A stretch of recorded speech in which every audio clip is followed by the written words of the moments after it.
اعوذ باللہ سمیع العلیم من الشیطان الرجیم بسم اللہ الرحمن الرحیم قل هو اللہ احد اللہ الصمد لم یلد ولم یولد ولم یکن لہ کفوا احد۔ السلام علیکم ورحمۃ اللہ وبرکاتہ۔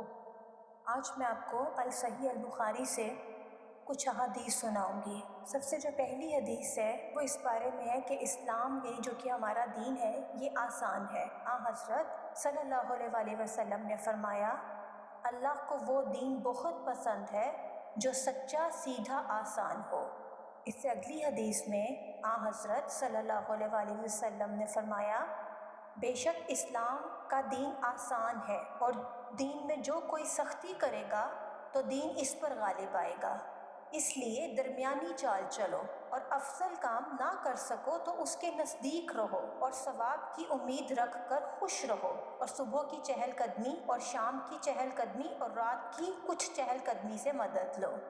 اس کے بعد اگلی حدیث جو ہے وہ نماز کے بارے میں ہے، یعنی نماز ایمان میں داخل ہے۔ حضرت صلی اللہ علیہ وسلم جب پہلے مدینہ تشریف لائے تو اپنے ننہال میں اترے جو انصاری لوگوں میں تھے، اور آپ 16 یا 17 مہینے تک مدینہ میں بیت المقدس کی طرف منہ کر کے نماز پڑھتے رہے، اور آپ صلی اللہ علیہ وسلم یہ پسند کرتے تھے کہ آپ کا قبلہ کعبہ کی طرف ہو جائے، اور پہلی نماز جو آپ نے کعبہ کی طرف پڑھی وہ عصر کی نماز تھی، اور آپ کے ساتھ اور لوگ بھی تھے۔ ان میں سے ایک شخص جو آپ کے ساتھ نماز پڑھ چکا تھا ایک اور مسجد والوں پر سے گزرا، وہ رکوع میں تھے اور بیت المقدس کی طرف منہ کیے ہوئے تھے۔ اس شخص نے کہا میں اللہ کا نام لے کر گواہی دیتا ہوں کہ میں نے ابھی حضرت صلی اللہ علیہ وآلہ وسلم کے ساتھ کعبے کی طرف نماز پڑھی۔ یہ سنتے ہی وہ لوگ نماز ہی میں کعبے کی طرف پھر گئے، اور جب آپ بیت المقدس کی طرف نماز پڑھا کرتے تھے تو یہودی اور دوسرے کتاب والے نصارہ خوش تھے۔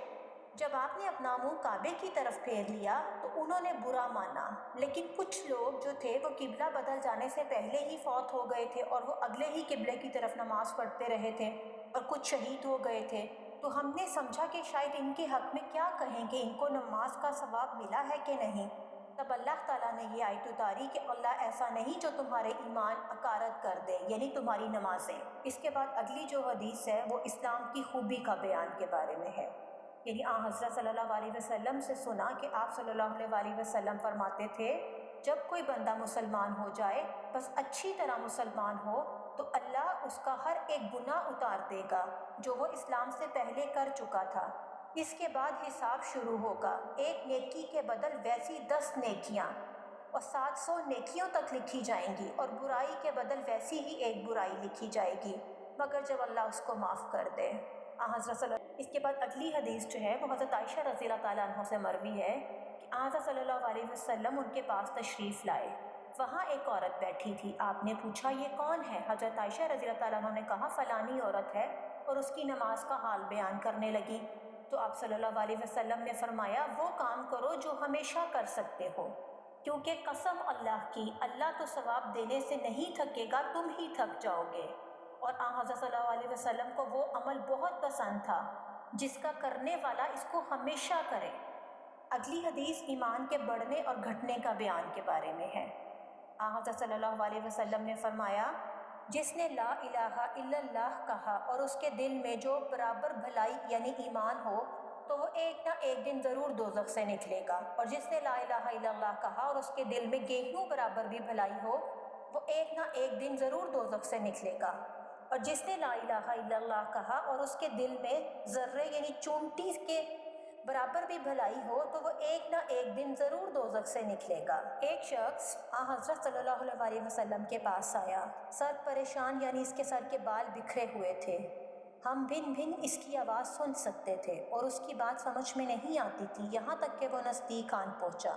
جب معلوم ہوا کہ وہ اسلام کو پوچھ رہا ہے، حضرت صلی اللہ علیہ وآلہ وسلم نے فرمایا اسلام دن رات میں 5 نمازیں پڑھنا ہے۔ اس نے کہا بس اس کے سوا تو اور کوئی نماز مجھ پر نہیں؟ آپ صلی اللہ علیہ وسلم نے فرمایا نہیں، مگر تو نفل پڑھے تو اور بات ہے۔ حضرت صلی اللہ علیہ وسلم نے فرمایا اور رمضان کے روزے رکھنا۔ اس نے کہا اور تو کوئی روزہ مجھ پر نہیں؟ تو آپ صلی اللہ علیہ وسلم نے فرمایا نہیں مگر تو نفل روزہ رکھے تو اور بات ہے۔ طلحہ رضی اللہ تعالیٰ عنہ نے کہا اور حضرت صلی اللہ علیہ وسلم نے اس سے زکوٰۃ کا بیان کیا۔ وہ کہنے لگا بس اور تو کوئی صدقہ مجھ پر نہیں؟ آپ صلی اللہ علیہ وسلم نے فرمایا نہیں مگر نفل صدقہ دے تو اور بات ہے۔ راوی نے کہا کہ پھر وہ شخص پیٹھ موڑ کر چلا، یوں کہتا جاتا تھا اللہ کی قسم میں نہ اس میں بڑھاؤں گا نہ گھٹاؤں گا۔ حضرت صلی اللہ علیہ وسلم نے فرمایا اگر یہ سچا ہے تو اپنی مراد کو پہنچ گیا۔ اس کے بعد کی جو حدیث ہے وہ جنازے کے ساتھ جانے کے بارے میں ہے کہ جنازے کے ساتھ جانا ایمان میں داخل ہے۔ ابو ہریرہ رضی اللہ تعالیٰ عنہ سے روایت ہے کہ حضرت صلی اللہ علیہ وسلم نے فرمایا جو کوئی ایمان رکھ کر اور ثواب کی نیت سے کسی مسلمان کے جنازے کے ساتھ جائے اور نماز اور دفن سے فراغت ہونے تک اس کے ساتھ رہے تو وہ 2 قیراط ثواب لے کر لوٹے گا، اور ہر قیراط اتنا بڑا ہوگا جیسے احد کا پہاڑ۔ اور جو شخص جنازے پر نماز پڑھ کر دفن سے پہلے لوٹ آئے تو وہ 1 قیراط ثواب لے کر لوٹے گا۔ اس کے بعد کی جو حدیث ہے وہ اس بارے میں ہے کہ مومن کو ڈرنا چاہیے کہ کہیں اس کے اعمال مٹ نہ جائیں اور اس کو خبر بھی نہ ہو۔ حضرت صلی اللہ علیہ وسلم کے 30 صحابہ تھے، میں ان سے ملا۔ یہ ابن ابی ملیکہ نے کہا کہ ان میں سے ہر ایک کو اپنے اوپر نفاق کا ڈر لگا ہوتا تھا، اور ان میں سے کوئی یوں نہیں کہتا تھا کہ میرا ایمان جبرائیل اور میکائیل علیہ السلام کے ایمان کا سا ہے۔ اور حسن بصری رحمۃ اللہ علیہ سے منقول ہے کہ نفاق سے وہی ڈرتا ہے جو ایماندار ہوتا ہے، اور اس سے نڈر وہی ہوتا ہے جو منافق ہوتا ہے۔ اس باب میں آپس کی لڑائی اور گناہ پر اڑا رہنے اور توبہ نہ کرنے سے بھی ڈرایا گیا ہے، کیونکہ اللہ تعالیٰ نے سورہ آل عمران میں فرمایا اور وہ اپنے برے کام پر جان بوجھ کر اڑا نہیں کرتے۔ اس کے بعد کی جو حدیث ہے حضرت عبداللہ بن مسعود رضی اللہ تعالیٰ عنہ سے مروی ہے کہ حضرت صلی اللہ علیہ وسلم نے فرمایا کہ مسلمان کو گالی دینے سے آدمی فاسق ہو جاتا ہے اور مسلمان سے لڑنا کفر ہے۔ اب اپنی اس ویڈیو میں آج تک کے لیے انہی احادیث پر اکتفا کروں گی، اور میں اللہ تعالیٰ سے ہم سب کے لیے دعا کرتی ہوں کہ جو حدیثیں ہم نے آج سنی ہیں ہم اس کو سمجھیں اور اس کو اپنی زندگیوں میں اپلائی بھی کریں، کیونکہ علم کا مقصد اپنی زندگی پر اپلائی کرنا ہے، نہ کہ اپنے دماغ میں چیزوں کو بھرتے رہنا اور اپنی یادداشت کا حصہ بنانا۔ علم وہی فائدہ مند ہوتا ہے جو کہ آپ کے کردار سے جھلکے۔ اور ویسے بھی ان حدیث میں بھی نبی کریم صلی اللہ علیہ وسلم نے بار بار یہی تاکید کی ہے کہ سب سے اچھا عمل وہ ہے جو کہ مستقل ہو، چاہے وہ چھوٹا ہی کیوں نہ ہو، کم ہی کیوں نہ ہو، لیکن اس کو ہمیں اپنی زندگی میں مستقل طور پر اپنا حصہ بنانا چاہیے۔ ہم جو بھی عمل کریں وہ ہمیں ہمیشہ کرتے رہنا چاہیے، اور کسی بھی عمل کو چھوٹا نہیں جاننا چاہیے، کیونکہ ہمارا دین انتہائی سادہ، سیدھا اور سچا ہے اور بہت آسان ہے، اور اللہ پاک کو بھی وہی اعمال پسند ہیں جو چاہے سمپل ہی کیوں نہ ہو یا بہت ہی کم کیوں نہ ہو لیکن مستقل ہو۔ تو میری اللہ پاک سے دعا ہے کہ اللہ پاک ہم سب کو اسلام پر عمل کرنے کی توفیق عطا کریں، اور ہم جو بھی اعمال کریں چاہے وہ کم ہوں، چھوٹے ہوں، بڑے ہوں یا زیادہ ہوں یا جیسے بھی ہوں، ہمیں ان پر ہمیشہ عمل پیرا ہونے کی توفیق عطا کریں۔ اللہ ہم سب کا حامی و ناصر ہو۔ اللہ حافظ۔